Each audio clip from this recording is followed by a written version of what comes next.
Vous savez, quand vos médecins vous prédisent votre taille quand vous avez 2 ans, par exemple, si vous faites 90 cm à 2 ans, on vous dit que vous ferez environ 1,80 m.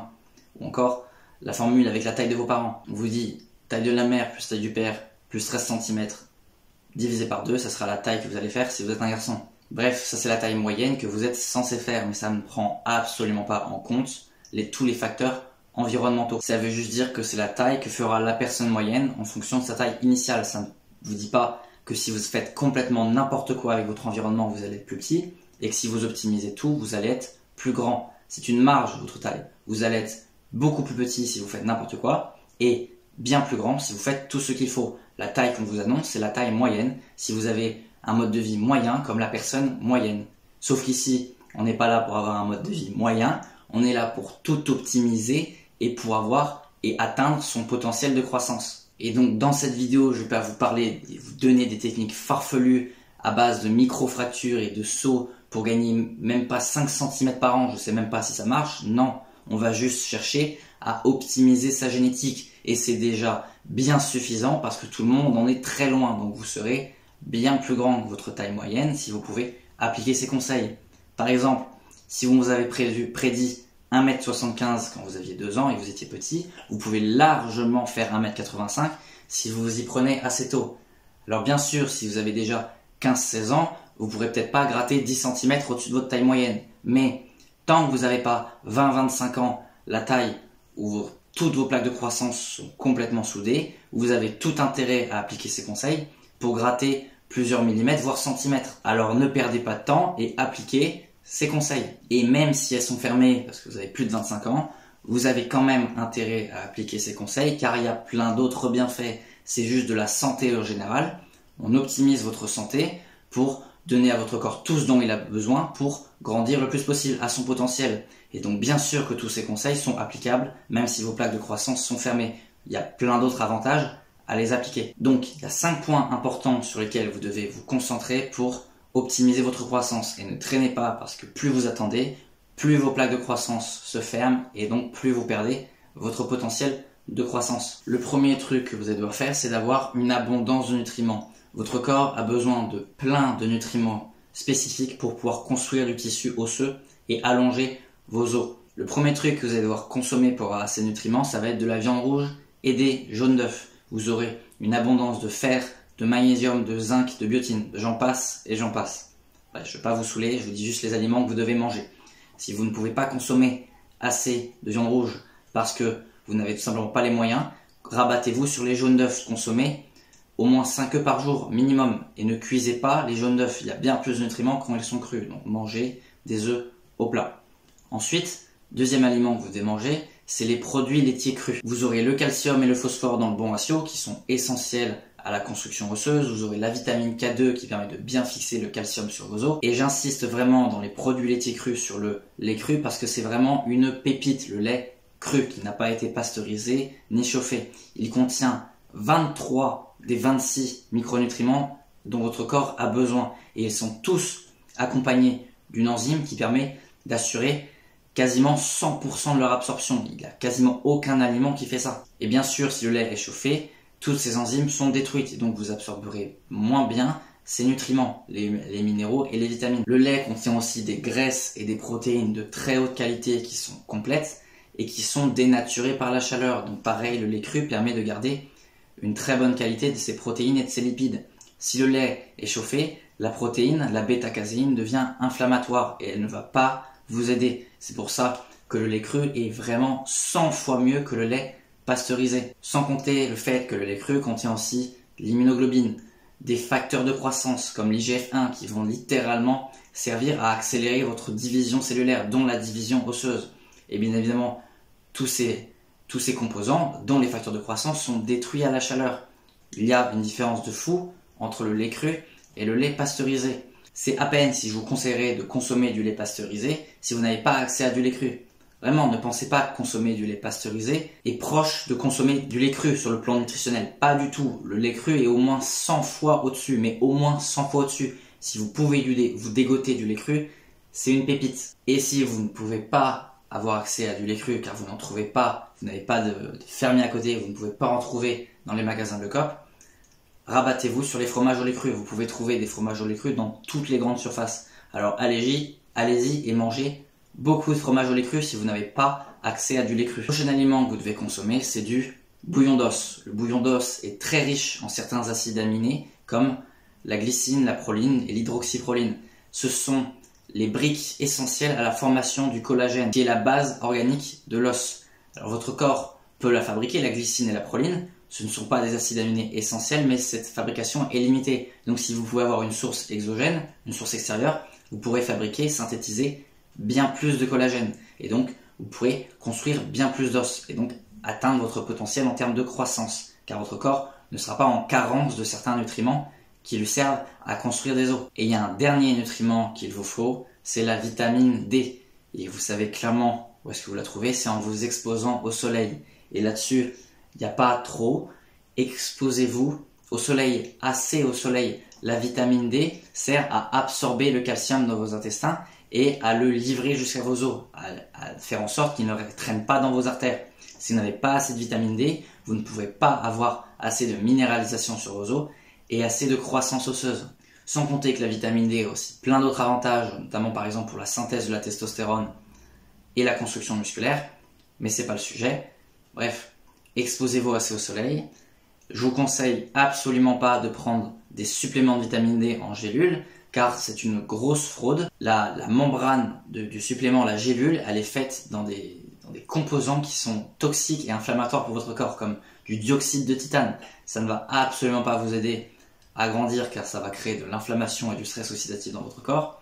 Sans compter le fait que la plupart des suppléments sont de très mauvaise qualité et que la vitamine D n'est pas absorbable facilement. Donc vraiment juste exposez-vous au soleil énormément l'été. Si vous vous exposez assez au soleil l'été, vous resterez bronzé en hiver et vous aurez assez de vitamine D en hiver. Mais pour ça, vous devez vous exposer assez au soleil en été. Donc là, ça tombe bien, on arrive au début de l'été, donc vraiment allez-y, exposez-vous énormément au soleil. Vous ne le regretterez pas. Deuxième truc que vous devez faire après consommer assez de nutriments, ça va être d'avoir un métabolisme rapide. Et non, je sais qu'il y a plein de mythes là-dessus.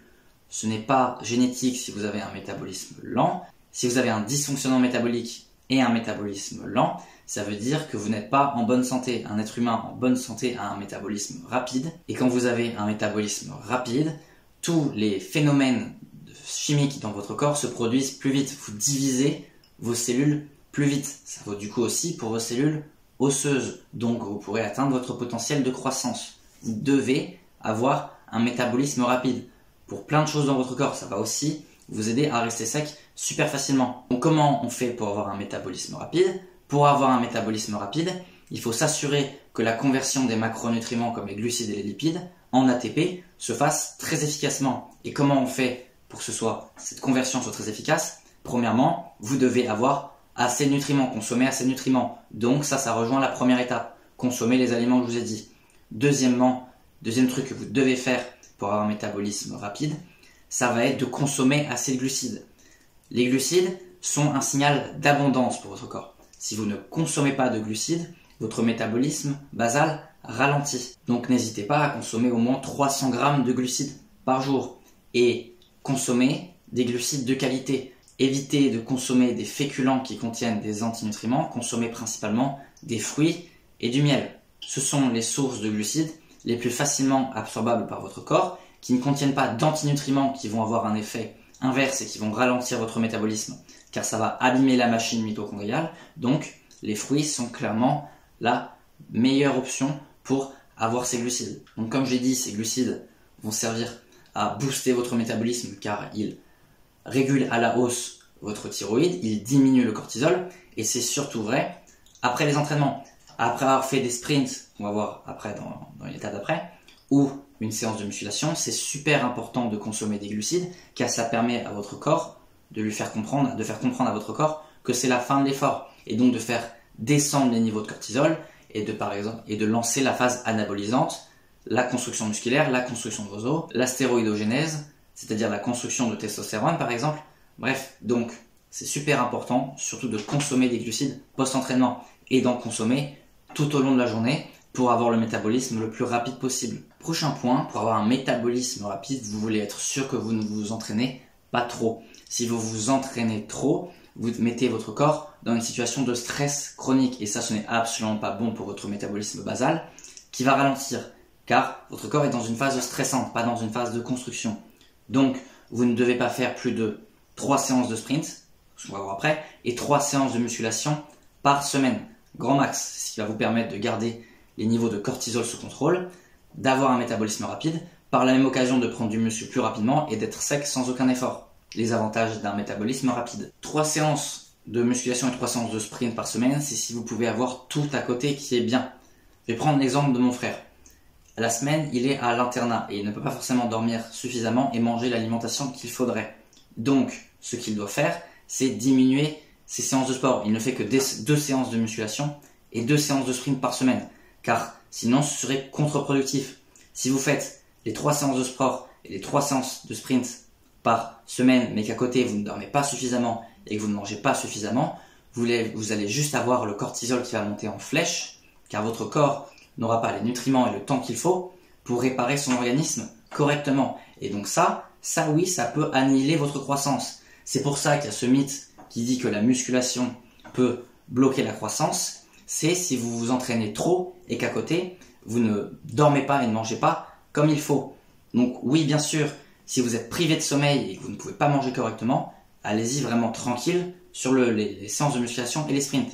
Mais si vous pouvez dormir suffisamment toutes les nuits, manger suffisamment tous les jours, 3 séances de musculation et 3 séances de sprint, c'est ce qui est le plus optimisé. Et je fais un dernier point, avoir un métabolisme rapide, c'est ce qui va vous permettre de manger énormément sans stocker de graisse, même en perdant toutes les graisses que vous ayez en trop. Je suis à 10% de masse grasse en mangeant énormément, car j'ai un métabolisme qui est très rapide. Donc si vous mangez seulement les aliments que j'ai recommandés au-dessus, vous aurez un métabolisme super rapide, vous pourrez manger autant que vous voulez, vous verrez que votre appétit va augmenter, c'est normal, votre métabolisme accélère, mais vous ne prendrez pas de poids du tout. C'est juste votre métabolisme basal qui accélère sur la lune. Donc ne mangez pas de pâtes, de féculents et de légumes si vous le pouvez, c'est ce qui va vous permettre d'avoir le métabolisme le plus rapide. Alors bien sûr, je sais que ça va être compliqué pour la plupart des gens, donc vous pouvez en manger, mais essayez de manger majoritairement les aliments que j'ai recommandés au-dessus. Le troisième point, après l'abondance de nutriments et avoir un métabolisme rapide, ça va être votre sommeil. Ça va aussi vous permettre d'avoir un métabolisme rapide. Si vous ne dormez pas suffisamment, vous ne pourrez pas avoir un métabolisme rapide. Mais dites-vous bien que c'est pendant que vous dormez que votre division cellulaire se fait. C'est là que votre croissance osseuse se fait. C'est là que vous réparez votre corps. C'est là que le plus puissant des antioxydants de votre corps est sécrété, la mélatonine. C'est vraiment là que tout votre corps se répare et se reconstruit, et dans une phase de croissance. Si vous ne dormez pas suffisamment, et notamment les phases de sommeil profond, vous ne pourrez pas avoir la croissance maximale. C'est pareil, pas que pour la croissance osseuse, mais aussi la croissance musculaire, la réparation de tous vos tissus. Et ça se fait surtout pendant votre sommeil profond. Donc, c'est la première phase de sommeil qui est super importante. Donc, vous ne pouvez pas vous coucher trop tard. Vous devez vous coucher grand max à 23 heures. Si vous vous couchez plus tard, votre phase de sommeil profond sera réduite et vous n'aurez pas tous les bénéfices. Et ça vaut aussi pour le week-end. Vous devez vous coucher à la même heure ou à moins d'1 heure de décalage le week-end et la semaine. Donc si la semaine vous devez vous coucher à 22 heures pour vous lever à 7 heures, vous devez faire la même chose le week-end.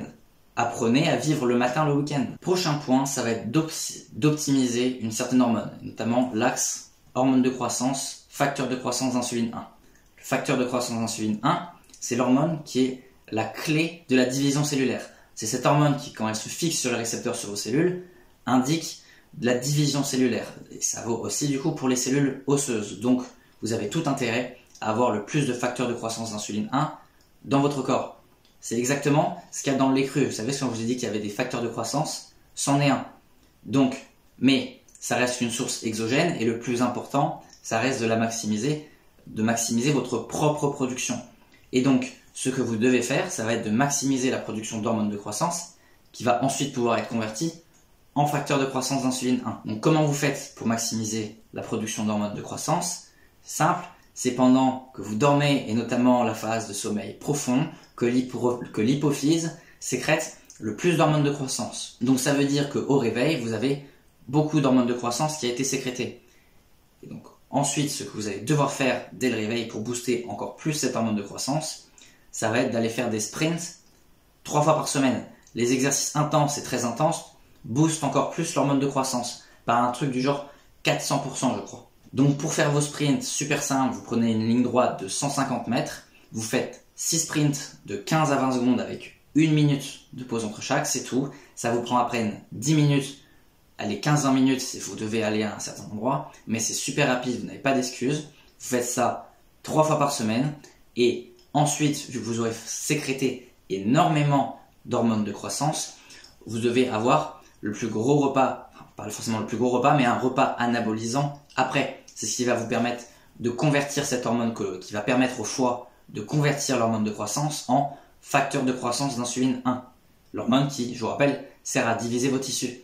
Et donc, qu'est-ce que vous devez manger pour avoir le plus gros pic de facteur de croissance d'insuline 1 après avoir fait vos sprints? C'est un repas qui est riche en glucides, un repas qui est riche en protéines complètes et en certains nutriments comme du zinc et du magnésium. Donc ce que vous devez manger exactement, ça va être 500 ml, ce que vous devez boire aussi, 500 ml de lait cru, un steak ou 3 œufs au plat, comme ça vous avez le jaune qui n'est pas cuit, et des fruits, mais au moins 50 à 100 grammes de glucides minimum. Mangez des fruits et du miel, il y a aussi des glucides dans le lait, et donc ça va être le repas anabolisant qui va déclencher la synthèse de facteurs de croissance d'insuline 1.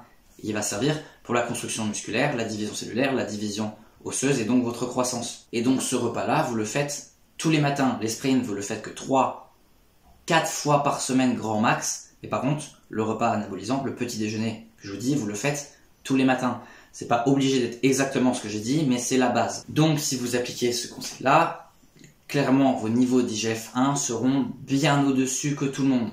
Et donc vous aurez un métabolisme super rapide, division cellulaire très grande et vous pourrez atteindre votre potentiel de croissance. Mais n'oubliez pas, ne vous entraînez pas trop et surtout, dormez assez et mangez suffisamment la bonne nourriture. Ne mangez pas de fast-food, surtout ne mangez vraiment pas de fast-food, ça va détruire votre métabolisme.